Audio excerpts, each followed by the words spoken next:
All right, thanks. We now come to the urgent question. Alistair Carmichael. Thank you, Mr Speaker. I remind the House of my entry in the Register of Members' Interests, but seek to ask the Secretary of State for Environment, Food and Rural Affairs if he will make a statement on the implications of the budget for farming communities. Thank you very much, Mr Speaker. And can I welcome the Right Honourable Gentleman to his place? I know that he will make an excellent chair of the Select Committee. And can I thank him for the opportunity to talk on this important issue, because as the Minister for Food Security, I can assure the House, food security is national security. And this government's commitment to supporting farmers and rural communities is absolutely unwavering, because we've committed £5 billion in the agricultural budget over the next 2 years, the biggest ever budget for sustainable food production and nature's recovery in our country's history. And we're also releasing £60 million to support farmers whose farms have been devastated by severe flooding. And we're investing £208 million so we can protect the nation from potential disease outbreaks that threaten our farming industry, food security and human health. But as we are all only too aware, the Conservatives left behind a £22 billion black hole in our nation's finances. Yes, you did. They did. And this government's had to take tough decisions on tax, welfare and spending to fix the foundations and deliver change. And that's included a series of decisions on tax which protect the pay slips of working people. And that's only possible, Mr Speaker, by making changes to other taxes such as agricultural property relief, previously available to all agricultural property at a rate of 100%. Currently, small farms can find themselves facing the same levels of tax bills as much larger farms, despite having a much smaller asset. 20% of inheritance tax is claimed by the top 2%, 40% is claimed by the top 7%. That's not fair, it's not sustainable, and sadly, it's been used in some cases by wealthy landowners to avoid inheritance tax. And that's why this government has announced plans to reform agricultural property relief. Now, the Secretary of State met with NFU President Tom Bradshaw this morning. We absolutely understand... Order. Dr Mullen, had you before. I'm certainly not putting up with this time. If you want to leave, do so now, because I want to make sure I can hear the people. Do we understand each other? Thank you. Carry on, Minister. So, Secretary of State met Tom Bradshaw this morning. We completely understand farmers' anxieties at changes. But look, rural communities need a better NHS. They need affordable housing. They need public transport that we can provide if we make the system fairer. And the reforms to agricultural property relief mean that farmers can access 100% relief for the first £1 million and 50% relief thereafter, meaning an effective 20% tax rate. And it means an individual can pass up to £2 million and a couple can pass up to £3 million between them to a direct descendant, inheritance tax free. Currently, 73% of agricultural property relief claims... Order. I don't know whether the Minister's aware he's only got 3 minutes. So how long have we got now? Are you coming to the end of this minute? Marvellous, come on in. 73% of agricultural property relief claims are less than £1 million. The vast majority of farmers will not be affected. They'll be able to pass the family farm down to their children, just as previous generations have always done. It's a fair, balanced approach that protects family farms, while also fixing the public services those same families rely on. It's part of a budget that will restore economic stability and begin a decade of national renewal. Mr Carmichael. Mr Speaker, and thank you for allowing this urgent question and to the Minister for his statement. But I fear actually his statement illustrates rather well some of the lack of understanding that there is that has brought us to this point. Farming, more than any other industry, relies on stability and long-term planning. That's why many people in the industry relied on undertakings given by the Secretary of State when in opposition that the Labour Party and government would not change inheritance tax reliefs for farming. Every farming business is capital rich but revenue poor. They also trade in a market which has been more heavily influenced by government intervention than any other. Agricultural property relief is not a loophole, but has been a deliberate policy from successive governments for the last 40 years designed to avoid the sale and break-up of family farms. Is that still a goal to which this government adheres? As the NFU put it, the government has seemingly failed to grasp that family farms are not just small farms, and that because a farm is a valuable asset, it doesn't mean that those who work it are wealthy. The Minister will be aware that there has been vigorous challenge over the last few days to some of the figures which he has just given the House today. In particular, this assertion that only 1 in 4 British farms will be affected. Will the Minister and his Treasury colleagues publish the data behind these figures? In particular, does the 27% of farms not affected rely on the inclusion of very small holdings? These changes will have a ripple effect across the whole rural community. Will the government have published their impact assessment on those other rural businesses? Can the Minister also explain why the Treasury has removed the ring fence around farm support to be sent in Scotland, Wales and Northern Ireland? That ring fence was introduced after the Bew Review. If it needed a review to introduce it, how can it just be abolished now out of the blue? The Minister has repeated it today. The Prime Minister has said it in the past that food security is national security. Can he point to one measure in this budget that makes achieving that aim easier rather than harder? Well, I thank the Right Honourable Member for his questions, and they're serious and important as one would expect. Let me start by just pointing out that until 1992 this relief didn't exist. So the system has existed before and people have operated differently. It's been different for the last 30 years, I accept that. But in terms of the figures, I would just encourage people to look and reach for the detail. Look at the actual figures, and the actual figures on the claims, and that is the only thing we can go on, the claims, coming from the Treasury in the last year available, absolutely reflect that 73% figure. He raises an important point on the ring fence. That's under discussion, but I've made assurances that the devolved administrations will be closely involved and informed on what happens. These are important points, and they should be treated seriously. Tonia Antoniazzi. Thank you, Mr. Speaker. Now, Mr. Speaker, I don't really care for these high-profile voices that we've got attacking a Labour government, but I do care about the family farms in my constituency of Gower, and I know that the Minister cares for them as well, and so does the Prime Minister.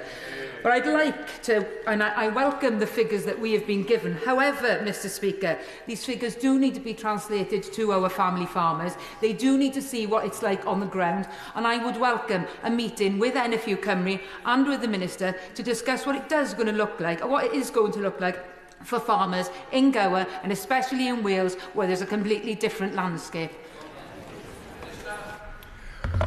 Can I thank my honourable friend for her contribution? Can I say how much I enjoyed visiting Wales very early in my tenure with the Welsh Minister? I think it's an important sign from this government that we take farming seriously across the entire United Kingdom. And can I share her very strong points about the importance of the family farm? That is what we are doing here. We are protecting the family farm. And can I just tell the House that on almost every visit, and I've visited right around the country over the last 5 years, I've heard people telling me that they are concerned about people coming from outside, and they often say up London or down London, coming up with a lot of money and over the heads of local people, buying up local farmland, not because they care about farming, but to use it for tax evasion purposes. So this is a policy that can be helpful to family farms and protect them against. The gentleman from Sedentary Position says it won't, but I have to say it's people from his area that have been telling me about these problems, and they repeated them constantly when we were in opposition. Here's a Labour government doing something about it. Shadow Minister Robbie Moore.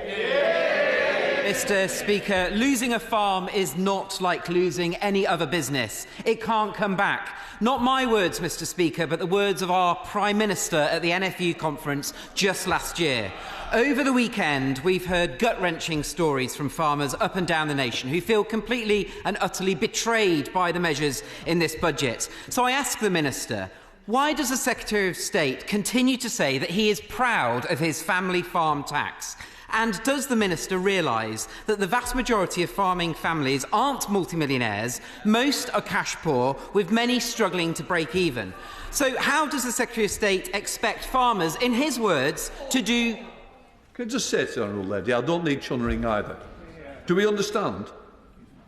Carry on. So I ask, how does the Secretary of State expect farmers to do more with less? And why is he happy to hand our next generation of farmers an impossible tax bill? Next, the government claims small family farmers will be protected, yet the CLA and the NFU have today disputed the government's figures. So will he commit to release a full assessment of his policy, including an impact on national food security? And Mr. Speaker, whilst the changes to inheritance tax relief have been gaining the national headlines, there are many other negative impacts in the for farming businesses within the budget. Increased national insurance contributions coupled with lower national threshold, accelerated reduction in de-linked payment rates, higher taxing of double-cabbed pickup vehicles, new taxes on fertilisers. Mr. Speaker, I could go on. But this all begs the question, does the member for Streatham and North Croydon actually know anything about farming at all? And more importantly, after the Secretary of State looked British farmers in the eye and specifically promised them that there would be no changes to agricultural property relief, how on earth can farmers believe a single word that his minister is about to say?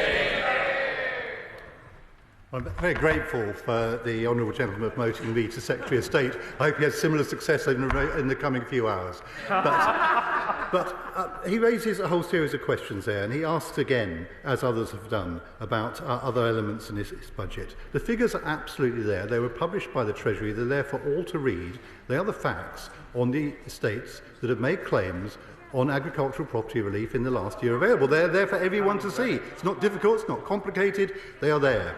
But something which perhaps has not been said, which should be said, is that there were many, many calls to reflect the changing way in which farming operates now, to include environmental land management schemes within the scope of agricultural property relief. I hear nothing from the opposition front bench. Do they not understand the way British farming is changing? Dollimore! Speaker, many farmers in my constituency of Hastings and Wright are feeling the impact of 14 years of Conservative failure. Particularly in my constituency, they've faced many challenges with flooding. So can the Minister tell me what steps we've taken in the budget to protect small family farms, and particularly how we will continue to support farmers facing flood issues? Well, I'm grateful to my honourable friend because she makes important points, because ahead of this budget there were lots and lots of predictions about what would happen in this budget, and of course what happened was that this government has protected the farming budget, indeed raised it, and is absolutely committed to paying out that £60 million to farmers that they deserve in terms of flooding. £60 million, of course, which wasn't really budgeted for by the opposition, part of their £22 billion black hole. The difference between us and them is we're taking a responsible approach, which means that farmers can look forward to a stable future as opposed to the chaos of the last decade. Liberal Democrat spokesperson Tim Farron. Thank you, Mr. Speaker. Farmers across the United Kingdom are coping with the lingering legacy of betrayal. Betrayal trade deals happened which threw them under a bus in the last government. Betrayal which led the transition from the old payment scheme to the new one, seeing many of them going bust, and many of them being forced into business decisions they would never, ever have chosen. And that legacy of betrayal is one that hangs heavy, Mr. Speaker, and that is why I think farmers in my constituency elsewhere feel so utterly disappointed by this government's budget last week. Let's look first of all at the agricultural property relief changes. There are 1,500 farms in Cumbria, 440 in my constituency affected by this. Has he done an investigation on the number of farmers who are living on less than the minimum wage each year when it comes to income, but have a property that will be affected by these changes, particularly given there's been a 41% decrease in farm incomes under the Conservative government in the last 5 years? Will he also assess the impact on tenant farmers? 50% of my farmers are tenants and will be affected by the disruption that this will create. Would it not be wise for him to implement the ROC review on tenant protection protections before introducing something like this? Will he also look again at the £2.4 billion budget and make sure he increases it by £1 billion, just as the Liberal Democrats suggest? Because if we don't feed ourselves, we are a failing country. Minister. Well, I thank the honourable gentleman. He's a well-informed, thoughtful person, and I very much listen closely to what he has to say on these issues. I do wonder sometimes about the Liberal Democrats' approach to economics, though. That £1 billion has got to come from somewhere, and I'm afraid the difference, again, between this side of the House and that side of the House is that we are absolutely determined to get the public finances in order, because it is upon that basis that future prosperity in the farming sector will come. In terms of farm incomes, he's absolutely right that many, many farms are very, very marginal. We know that. It's complicated. But I would also say to everyone in this House, actually the entire inheritance tax system is complicated. I've read a lot over the weekend, which perhaps is a little short on accuracy, I have to say. But on tenant farmers, he's also right about that, and we're in close conversation with the Tenant Farmers Association about how actually these changes could perhaps be used to good effect. Because another element which has not been raised so far, interestingly, from the party opposite, is that we have a generational challenge in farming.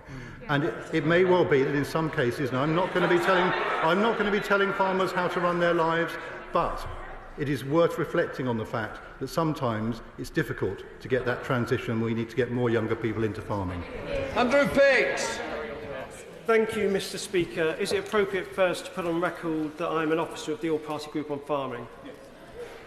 Can I also put on record, before I ask my question, my thanks to farmers who, through a torrid decade, have produced food and sustenance for us in this country, and we should all recognise that. Farmers will rightly be anxious after the experiences they've had in the last few years.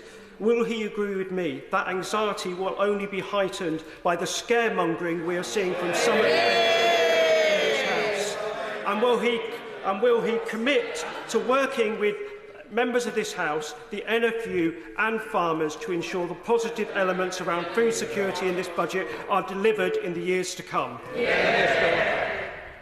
Well, I'm very grateful to my honourable friend and near neighbour, and he is absolutely right to pay tribute to our food producers, because one thing we know for sure is we're going to need food into the future. Farmers are absolutely essential to the future of this nation and our economy, and that is why we will treat them with the utmost respect and seriousness and have a serious debate about how we transform farming. And again, it's not been picked up much in the debate so far, but the effect of this budget is to speed up still further that transition to an environmentally friendly, nature-friendly way of farming alongside producing the food that our country needs. It's a really, really important transition, which I pay tribute to the opposition, now opposition, because they started that process in government, but I've been unwavering in my support for that through a number of years, and I'm determined to see it through to a proper conclusion. And can I also say to my honourable friend, absolutely right, we will work with everyone involved to get good, sensible outcomes, because that's what this government is about. Dr. Luke Evans. Thank you, Mr. Speaker. The National Farmers Union tweeted, in 2023, Keir Starmer looked farmers in the eyes and said he knows what losing a farm meant. Farmers believed him. After today's budget, they don't believe him anymore.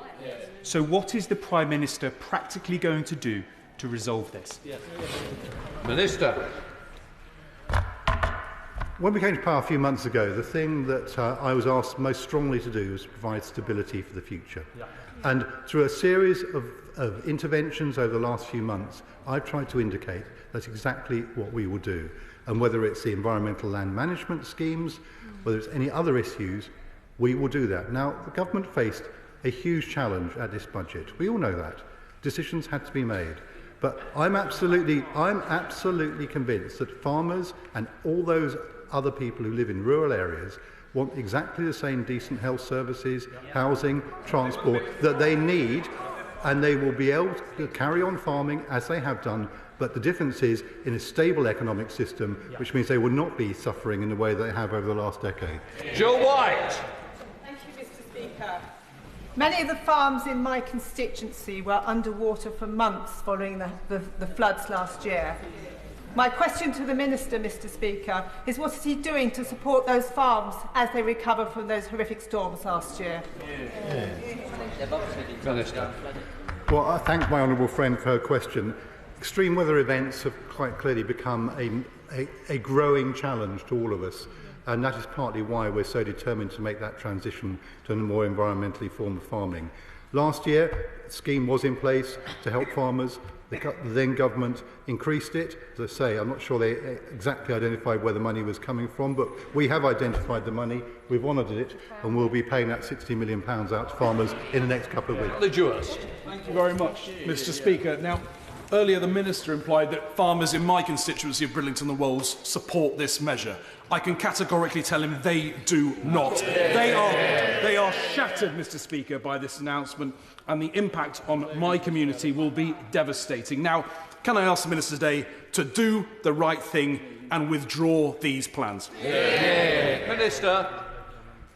I look forward to many more such exchanges over the dispatch box with the honourable gentleman. What I said earlier was that on my very many visits around the country, I'd consistently found people telling me that they were concerned about the way in which the system was being abused, in which people were coming in and buying up land over their heads. And that is what I said, and that's what I stand by.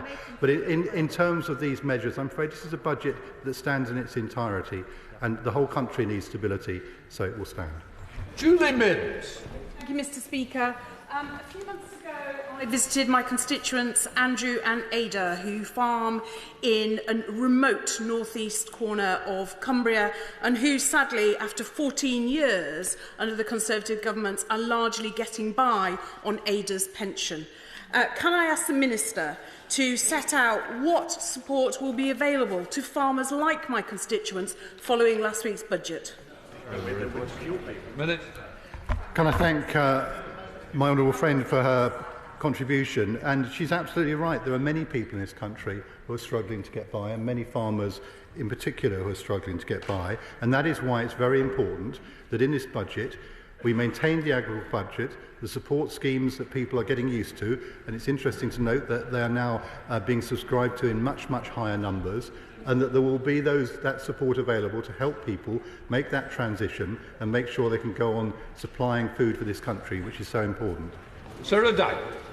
Mr. Speaker, it's now more than 10 years since devastating floods wrecked the Somerset levels and moors, causing untold damage. At the time, affected communities were told that money was no object for protecting the area, but now deep in the budget document is the hint that the farming and flood defence budget might be cut. So can the Minister explain to my farmers in Glastonbury and Somerton, who are terrified more flooding devastation of this winter, how the government aims to protect them? Minister. Well, I'm grateful to the honourable lady, and I remember those awful times very, very well.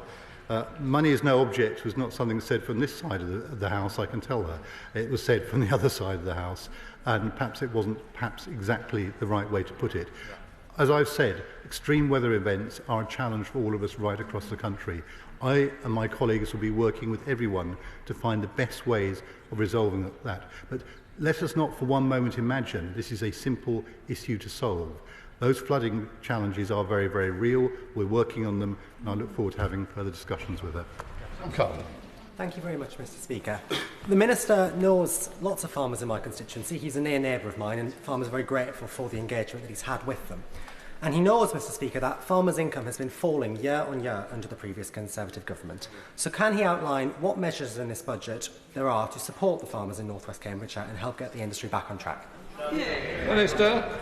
Well, I thank another of my near neighbours. I didn't used to have many near neighbours who are anywhere near as friendly as my new near neighbours, but Cambridgeshire has changed. And Cambridgeshire has changed for a very clear reason, that actually Cambridgeshire lost trust in the party opposite. And one of the reasons why I'm determined that we build trust across the entire country is by maintaining, over a prolonged period of time, the levels of support that are needed to allow people to farm successfully. So my answer to his question is, just look at the budget, where we saw an increase in the farming budget, and we will look to maintain proper support into the future, because exactly as has been said, these are long-term businesses, long-term interests, and the reason they're long-term is because we're all going to need to eat.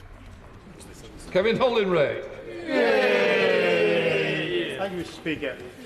The Minister talks about a transition. Well, I was talking to my farmers in Beedale on Friday. The only transition they can see is transition from family farms to the state. Yes. Does he realise that the farming industry is one of the least profitable sectors in the country? Return on capital employed 0.5%, and that's the government's own figures. That's around a 20th of the typical profit margin in the UK. How can he justify, other than some warped socialist ideology, how can he justify taking away 40 years of profits to the typical farm? Minister. Well, the honourable gentleman may wish to remember the agricultural transition was embarked upon by the then government. A 7-year transition process. We're just over halfway through it, and it's important that it's maintained in a stable, sensible way, and that is exactly what we're doing. So my answer to his question is, the challenge that was put to me was maintain stability, don't tear up those schemes, maintain them, make them work, and that is exactly what we are doing. Sam Blashworth. Mr Speaker, I met with farmers in my constituency in the days just ahead of the budget. The biggest concern that they raised with me was not actually inheritance tax, but it was the transition from basic payments to ELMs. And I very much welcome that the budget not only maintained the agricultural budget, but grew the agricultural budget, something that they said we wouldn't do. But there is a concern that under the previous government, despite having the budget there, the system was written in such a way that the smallest farms were not actually able to easily access that funding. And that is the single biggest threat to agricultural businesses in my area. And I rather think this is a smokescreen. So would the Minister comment on this, and what will this government do to ensure that we can draw down that budget and make sure that local farms take advantage? Well, again, I'm grateful to my honourable friend for his contribution. Of course, it was quite striking that under the previous government, the agricultural budget was so substantially underspent. Now, we're fixing that. We're fixing that, making it possible for people to access those schemes in the way that he describes. But it's interesting, he says that the issue that came up most was those basic payments. I'll tell the House that the issue that came up time after time on my visits, it was actually rural crime. And that is the thing which has troubled so many people on farms and in the countryside, and that's why it's so important that this government is setting up a proper integrated rural crime strategy. Simon Hoare. Thank you, Mr Speaker. The Minister is seeing silver linings in clouds hanging over family farms and tenanted farms in North Dorset, which I must confess I have failed to see. So I'm going to give the Minister a very simple yes or no question. Yes or no? Will he come to North Dorset to meet farmers in my constituency, to explain to them these wonderful silver linings in the clouds that he can see and none of us on this side can? Well, I'm very grateful to the honourable gentleman, and I love visiting farms all over the country, and I'm sure North Dorset will feature on my list at some point in the future. But can I just say, around this whole question of optimism, pessimism, and this stress and strain in the countryside, my honourable friend earlier warned about some of the things that are being said, and I would just urge people to be temperate in their language on these issues, because people are very, very stressed and anxious and worried. My task is to be calm, sensible, reassuring to them, reminding them the vast majority of people will be able to pass on their farms just as they have before, but just as pressing, tackle those other very real issues they face. Now, I do not underestimate the challenge that people face. Of course it's difficult. We know it's hard, but this government is going to do everything we can to support people and maintain their prosperity into the future. Louise Jones. Mr Speaker, many of the farmers in my constituency of North East Derbyshire have regularly raised concerns with me over protecting farms and our food system from animal diseases. Can the Secretary of State please outline what steps he is taking to protect both our food and our farming systems? Well, I thank my honourable friend for raising a really, really important point, because amongst them, the many, many things that are stressful for farmers, of course, has been not just the weather of the last few years, but the disease threats as well. So whether it was avian flu, whether it's blue tongue, we're absolutely committed to helping, and as part of that in this budget, we've committed over £200 million to start the process of upgrading the facilities at Weybridge, which is so very, very important for biosecurity in future. And I should also say that biosecurity is so important.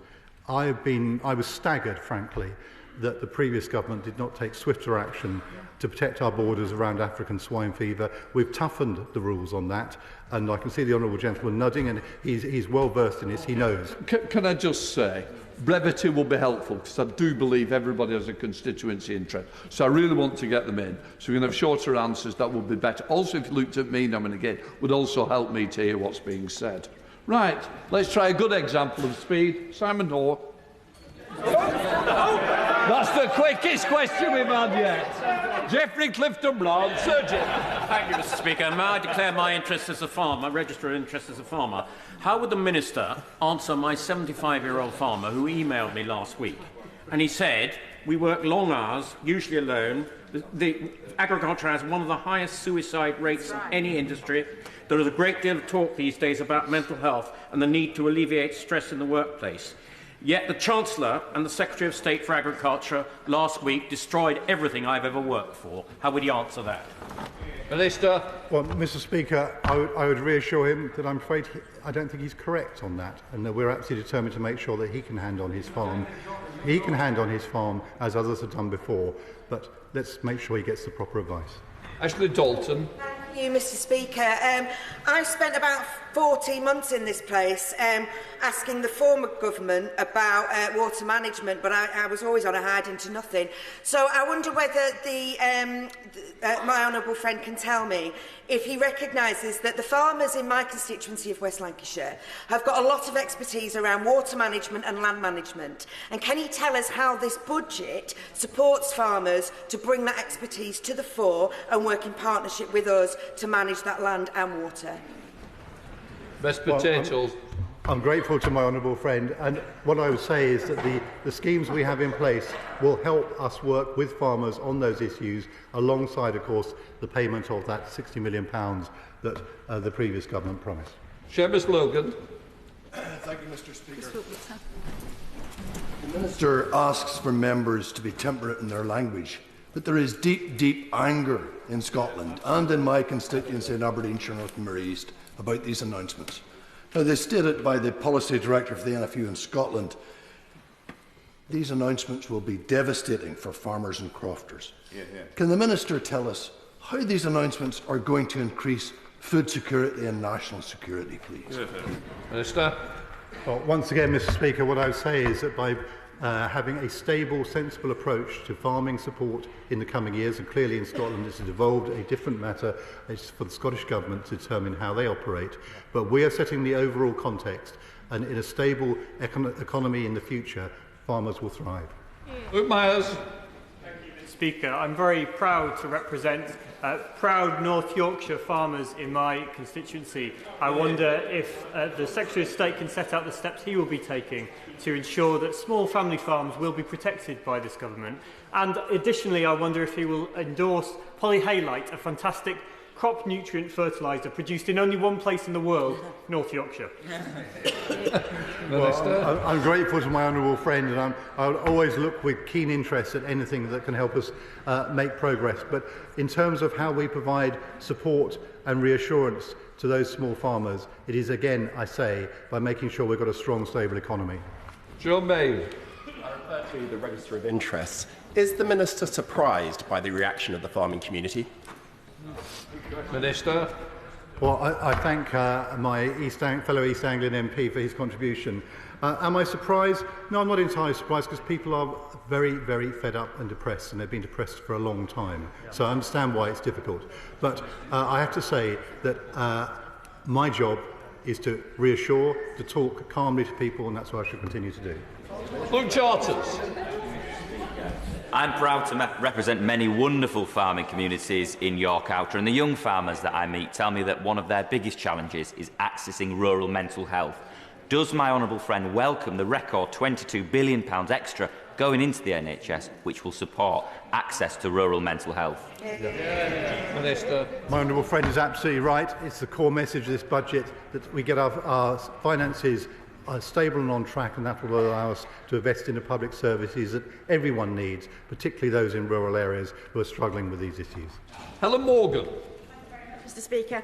One of the many emails I've received over the last week is from a farmer who has an archetypal family farm, 330 acres of mixed dairy and arable, that they're planning on to pass on to their son, even though they're struggling to make ends meet at the moment. He's typical of farmers in my constituency. He's very concerned, and I'm afraid we haven't seen any investment in public transport or any of those other sweeteners that the Minister mentioned in his earlier opening remarks. Can he explain what investment is going to go into rural public transport and why he has set the threshold for APR so low? Minister. Well, I thank the Honourable Lady for her contribution. I think it's a bit longer to see the transport improvement. It's only a week. But the point about the level is that has been set by the Treasury based on the figures that we have and trying to make sure that it's fair. And as I say, the vast majority will not be paying anything, which I hope that you will find reassuring. John Morris. Thank you, Mr Speaker. Now, for 14 years, farmers in my constituency were let down and betrayed by the Conservative government on things like the Australia-New Zealand trade deal, repeated broken promises, and that saw thousands of farm businesses close across the country. Does the Minister share my assessment that they were betrayed for those 14 years? Minister. I thank my honourable friend. I don't think it's my assessment. I think it was the assessment of the voters. Made it very clear. Lee Anderson. Mr Speaker, now then, Sam Wilson is a farmer in Ashfield. He's not a rich man. In fact, he's not drawn a wage in the past 4 years. So I want the Minister, Mr Speaker, to look me in the eyes and tell me how many farmers he's spoken to over the past few months that actually agree with this harebrained scheme. Minister. Well, the last farmer I spoke to over the weekend congratulated me on what we were doing. Dave Robertson. Thank you, Mr Speaker. There appears to be a lot of discussion about agricultural property relief on inheritance tax today. Can I ask the Minister to confirm what percentage of those farms which claimed more than £1 million of agricultural property relief across the last 2 years, what percentage of them had actually received any agricultural income in the last 5 years? Minister. Well, I thank my honourable friend. I'll have to go away and get the answer to that, but I'll write to him. No. Stuart Anderson. Thank you, Mr Speaker. South Shropshire farmers have been in touch with me over the weekend and they're up in arms about changes to APR which they were told, Mr Speaker, by the party opposite wouldn't happen. Absolutely. Will the Minister reverse this rural vandalism and back British farmers?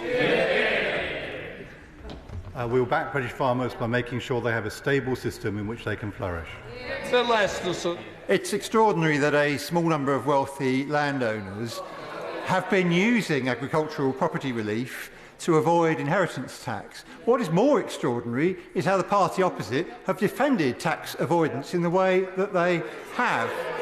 Will my honourable friend confirm to the farmers in my constituency and across the country that the budget will benefit family farmers and it will do so through the investment in public services as well as through the proposals in agriculture?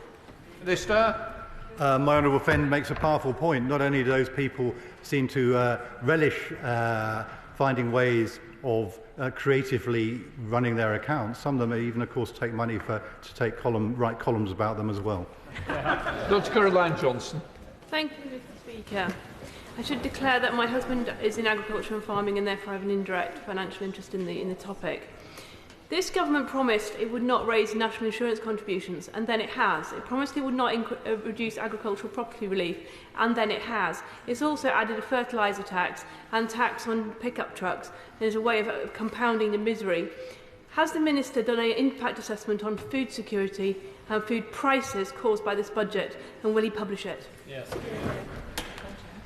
Well, the honourable lady will know that there are many things that impact food prices, and I would just gently suggest to the party opposite they don't want to look too closely at food price rises over the last few years before giving us any lectures on how we might manage things.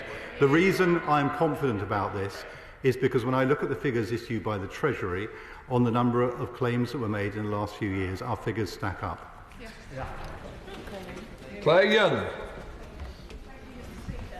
Previously raised in departmental questions that farmers I speak to are reluctant to sign up for ELMS due to their complexity and not wanting to get locked into a deal when there might be a better one around the corner, which may account for the £200 million underspend last year. In the budget, the government committed to maintaining that funding at the current level, including this underspend, but said it will be reviewed in 25-26 to, quote, ensure they are affordable. Does the Secretary of State agree that this leaves farmers even more in the dark about their future at a time when they're struggling to get by? She raises an important point, but I suspect this will come out in the months ahead, that actually over the last few months there's been a big uptick in the number of people making claims for SFI, which says to me that we're actually now on track to make these systems work for people. But I don't disagree with her that under last government it was a very long, painful process. But now we're making progress, we need to make it work. Dame Priti Patel. Can I ask, quite frankly, whether or not the Minister recognises that these changes not only break the promises that they have made previously to farmers on APR, but they are going to add significant burdens and costs to family farms and disincentivise food production. Minister, Well, I also wish my fellow East Anglian MP, Right Honourable Member, good luck in the coming hours. But on her point, the reason that we can look forward to a successful and stable future for farmers across the east of England and the rest of the country is we have absolutely committed to stability. The reason things have had to be different is because what we found, and I found this in my department just as fellow ministers found in their departments, the situation was far worse than we've been led to believe. We had to tackle that problem. Anne Davies. As a tenant dairy farmer myself and chair of FUW Carmarthenshire, perhaps I realise and understand this more than anybody else in this chamber. The government is trying to portray farming as an industry of super wealthy landowners, and that's simply not the case in Wales, let me tell you. Welsh upland farmers in mountainous and hilly areas have an average annual income of £18,600. Yes, you heard correctly, £18,600, which is far below the national living wage for hours which are way beyond your average 40-hour week. What assessment has the Minister made for the impact of the changes to the APR in Wales, where wages for farmers are so low? Well, I'm grateful to the Honourable Lady, and she's absolutely right. Farming is very tough right across the country, and it's very difficult in Wales. It is a devolved issue, so I won't comment on the specific schemes in Wales, but I would point her back to the Treasury figures which show the number of people who made claims for agricultural property relief, and it is relatively few, and I would say it's probably relatively few in Wales. John Glenn. Thank you, Mr. Speaker. I spent most of the last 6 years looking at Treasury figures, and I have a great deal of sympathy for the honourable gentleman. I fear he is a victim of a hit-and-run exercise by the Treasury on the DEFRA budget. I think he would do well to think about the lessons learned from the pasty tax, because he's not careful. This is going to be of a similar dimension for this government. Minister. I'm very grateful for the right honourable gentleman's concern, but I have to say I don't agree with him. David Chadwick. Thank you, Mr. Speaker. Can the Minister confirm how many farms in Wales will be impacted by the changes to APR in the budget? Minister. I'm grateful to the honourable gentleman for his question. I don't think it's broken down by national area at the moment, but it's something we can go away and have a look at. Kit Malthouse. Mr. Speaker, I draw attention to my entry in the register. Farmers and indeed family businesses are deeply alarmed because an important principle on which they've relied for decades has been breached, and it's obvious from the Red Book that the Chancellor will have to raise tax again in the future. So is this the end, or can farmers and small businesses expect yet more demands on death? Minister. I'm grateful to the right honourable gentleman. He says decades. Of course, it's 1992 when the 1901-2 when the current rules were introduced. But I can absolutely assure him that we're now on track for a stable future ahead, and that will allow farmers in his constituency and across the east of England to flourish. Richard Ford. Thank you, Mr. Speaker. Family farms are very often cash poor. Each time the average farm is passed from a parent to a child, the family may have to generate an extra £500,000. They may deal with this by trying to make each acre produce an additional £40 of profit. This could send into reverse the agricultural transition to a more nature-friendly farming approach and might revert to more agrochemicals and intensive methods. As I asked the Minister at last week's adjournment debate, what did he do ahead of the budget to combat this appalling measure? Minister. Well, thank you, Mr. Speaker. Thank you for the question. The honourable member asks what we did. What we did was we looked at the farming budget and made sure that we protected it to allow his constituents and constituents across the country to take part in his schemes that will support them in that important transition. Sir Julian Lewis.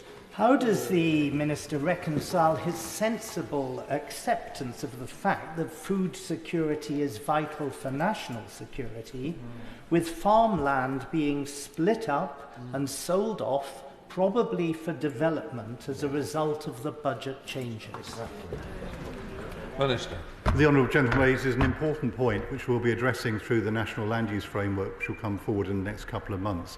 Of course there are trade-offs. There are a whole range of pressures on our land for housing, for food, for energy, so many things. We need to have a rational way of making those decisions, and that's exactly what we will introduce. Richard Tice. Thank you, Mr. Speaker. Is the Minister, the Secretary of State and the Chancellor aware that so serious are the consequences of this policy that the heads of farming families in their 80s and 90s are seriously considering committing suicide before this policy comes into place? I don't need any after comments, Minister.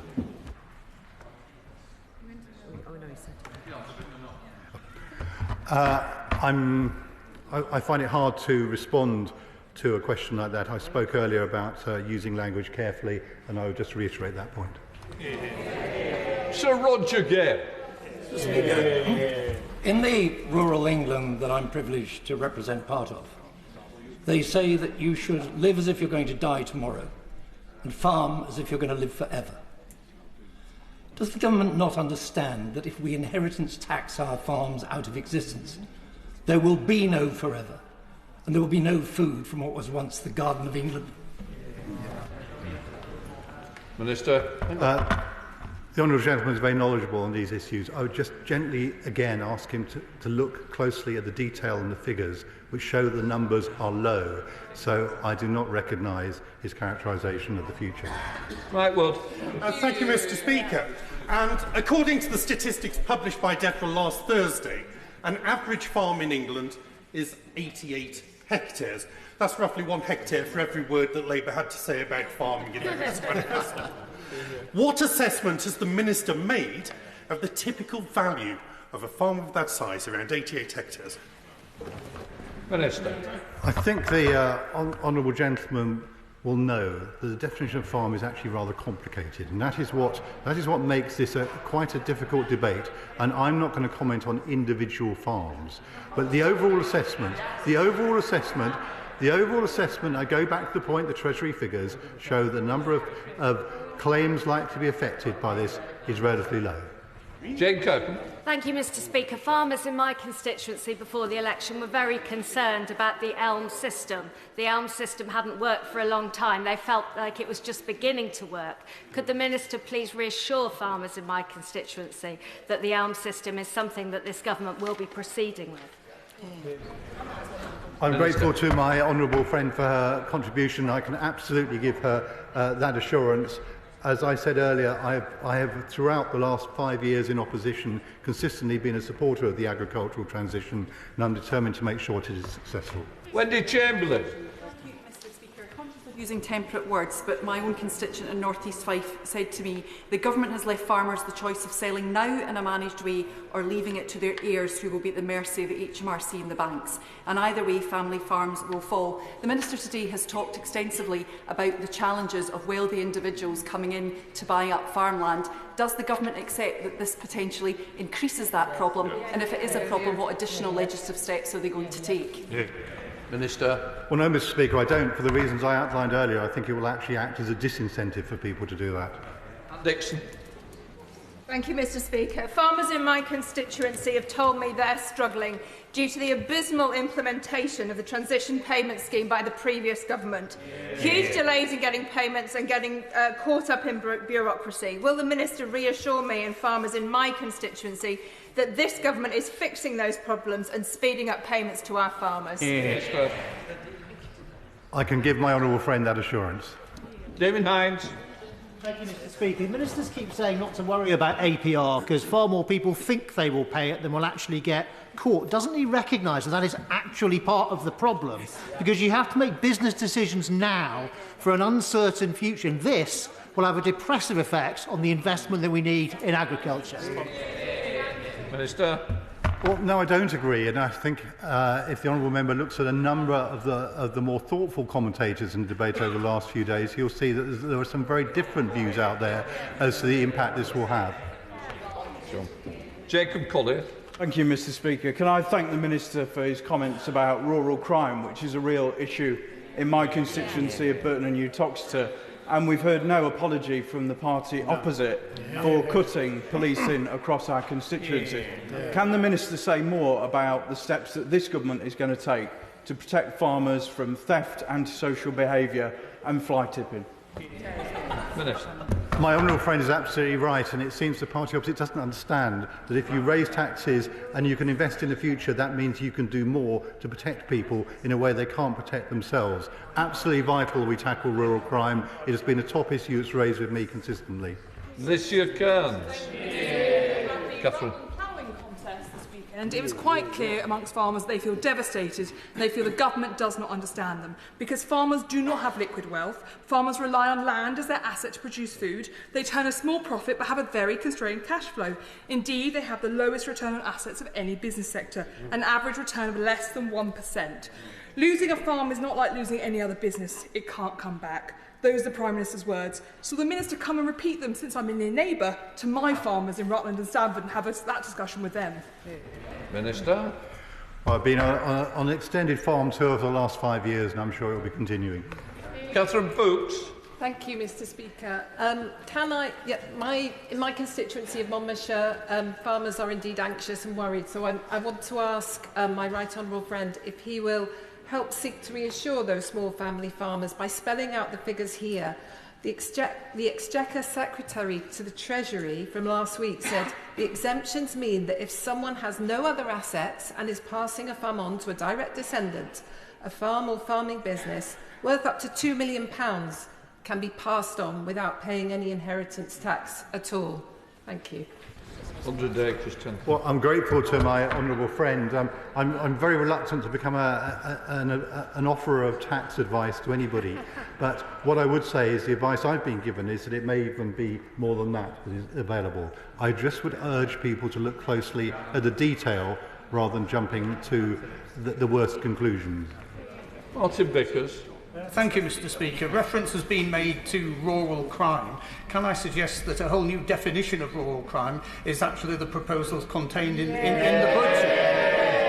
The Labour Party have yet again shown that they don't understand the rural community. If family farms close, there will be a knock-on effect to grain merchants, dealers in farm machinery and so on. Can the Minister explain what assessment has been made of the impact on the total rural economy? Minister. Well, I'll agree with the honourable gentleman to the extent that absolutely the rural economy is closely integrated and one thing has an effect on another. But the thing that will be most beneficial to the rural economy is a strong economy which we are building and putting the foundations in place. Rachel Gilmore. I have 1,600 farmers in my constituency. 432 farms will be affected by this silly idea. That's not to mention their families, all their employees, all the shops and shopkeepers who rely upon our rural economy. This is an insensible, irrational and plain wrong in its interpretation of real life in our rural communities. It will be like the Highland clearances. Hundreds of years of tradition lost to the taxman. Before I ask the Secretary of State, Minister of State, to think again, I can say this with absolute certainty. The policies of my colleagues on this side of the House and the policies of the colleagues on that side of the House have reaffirmed the fact that it is only the Liberal Democrats who are the true champions of farmers and the countryside. Order! No! No. Please. The question was long enough. I don't need to then start playing the politics around the chamber. Minister. Thank you, Mr. Speaker. I don't recognise those figures. When I look at the figures that the Treasury gave for the number of claims in the last year available, that is very close to the number in her own constituency, which seems unlikely to me. Rupert Lowe. Thank you, Mr. Speaker. First of all, I should declare an interest as an active farmer of 865 acres. Secondly, I represent the constituency of Great Yarmouth, where we have some of the most fertile farmland in the country, and I have yet to come across anybody who, since the budget, thinks this is anything other than a terrible decision. Speaking at the Country and Land and Business Association conference before the election, the Shadow Secretary of State was asked whether Labour intended to change inheritance tax relief for farmland. The response: "We have no intention of changing agricultural property relief," quote unquote. Whilst I feel for the Minister in trying to defend the indefensible, would he like to take the opportunity today to apologise to the British farming community and, most importantly, commit to the reversal of this cruel assault on British family farms? Minister. The Honourable Gentleman well knows the financial state of the country that we inherited. Difficult decisions had to be made. Harriet Cross. Thank you, Mr. Speaker. The average farm in Aberdeenshire is 490 acres and average values are about £5,000 an acre for bare land. So once you take that and add in things like a farmhouse, building, machinery and livestock, suddenly you're well over any IHT threshold and you have a huge hundreds of thousands of pounds IHT bill coming your way. DEFRA figures show that 19% of farms don't make a profit and 24% make less than £25,000. So does the Minister suggest that farmers sell the land they use to grow the food, sell the machinery they use to harvest the food, or sell the buildings they use to store the food in order to pay this bill? Well, again, the Honourable Lady will know that farming policy is different in Scotland, but on the tax issues, which are UK-wide, absolutely right. What I'd suggest is she goes and gets her farmers to look in detail at these proposals, and what they'll find is the vast majority. Well, when she looks at them in detail, they'll find that the vast majority will be absolutely fine. Then the best objective. Thank you, Mr. Speaker. As a fellow Cambridgeshire MP, and having already announced a forthcoming ban on neonicotinoids for our sugar beet farmers, what message will the farmer give to Cambridgeshire farmers? What message will the Minister give to Cambridgeshire farmers so gravely impacted by the government's family farms tax that will lead to farmland being sold and potentially see more of our best and most versatile land used for vast solar farms? How does the slashing of agricultural property relief help farmers in Cambridgeshire? Minister. Very good to see my near neighbour. What I would say, and I do say to Cambridgeshire farmers, is the thing they need most of all is a stable economy, and they also need a sound environment in which they can farm, and the measures that we're taking and putting in place will ensure their prosperity for the future. Iqbal Mohammed. Thank you, Mr. Speaker. Can the Minister reassure this House, the people of my constituency in Dewsbury and Batley, and our country, that the budget will not add to the cost of producing food and will not result in consumers having to bear the brunt of rising prices, higher inflation and higher interest rates? The Honourable Gentleman makes an important point. The people of this country have suffered gravely under the last government, and we will do nothing to make their situation more difficult. In fact, this budget, of course, protects the pay packets of the vast majority of the British people.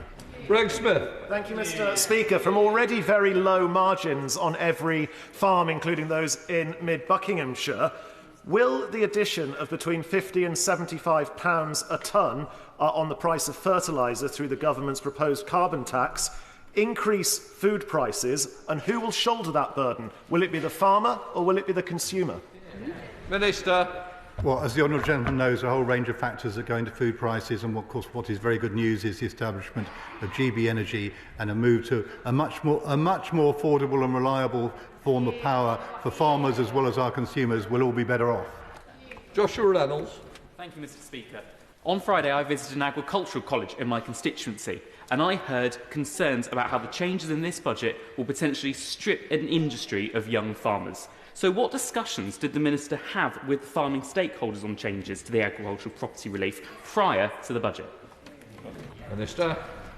Well, the honourable gentleman will know that tax discussions in the run-up to budgets are a delicate issue, but there was no shortage of discussion in many of the columns and newspapers of this country, so there was clearly discussion. But I would just say, in terms of younger people wanting to come into farming, they face real obstacles at the moment, and this is a change that could well help them in that. He shakes his head, but I think if he talks to people who know about these issues, they will agree with me.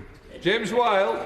Thank you, Mr. Speaker. Does the Minister accept that agricultural relief was introduced to protect family farms from being broken up precisely to reflect their role as growers of our food and custodians of our countryside? So will he actually rethink this, do what Labour originally promised and withdraw this proposal? Minister. Well, as a fellow East Anglian MP, the honourable gentleman will know just how complicated farming is and how much it's changed over the last 30 years and how much it's likely to change in the future. What we've got to do is make sure that farming is in the right place to benefit from the changes that we're seeing globally and nationally. And most important, can farm in an environmentally and nature-sensitive way, because without that, we'll all be in deep trouble. Stuart Andrew. Thank you, Mr. Speaker. In his opening answer, he sadly we heard more government slogans and sound bites than we did a real understanding of the fear that farmers in my constituency of Daventry have been talking to me about. And I can assure him that they have been looking at the detail in great detail. One of them, whose father is sadly coming to the end of their life, they're now actively looking to sell off land because they simply cannot make the farm work.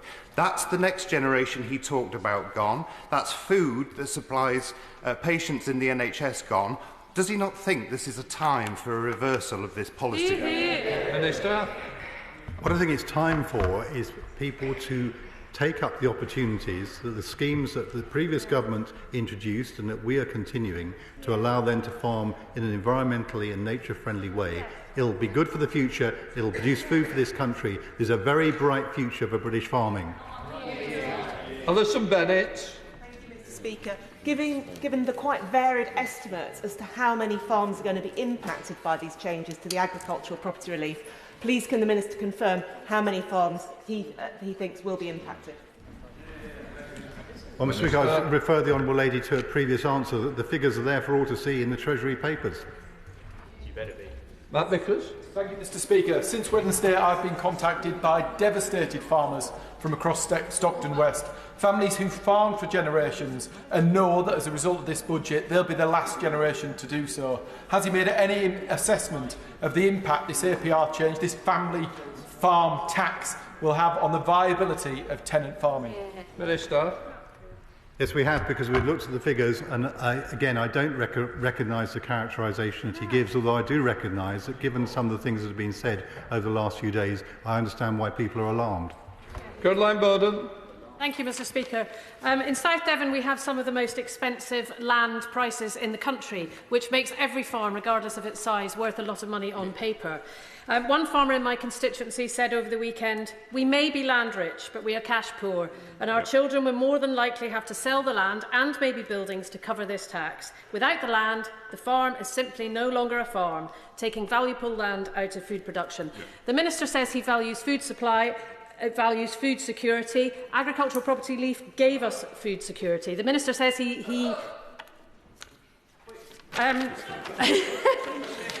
Worry, I think he's got it, Minister. I understand the point the honourable lady is making, but just 2 points. One is, with proper planning, much of this can be avoided, and secondly, it is Devon actually is one of the counties where I've most often heard it said that people are coming in buying up land for the wrong reasons. John Cooper.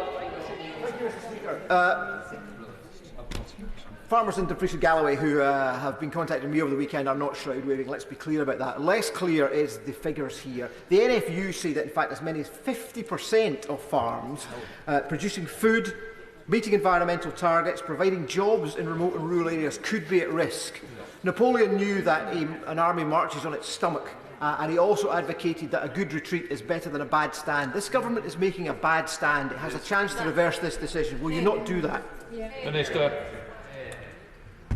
could be at risk is a very broad definition. The figures are absolutely clear, and I suggest the honourable gentleman looks at them. Manuela Portugala.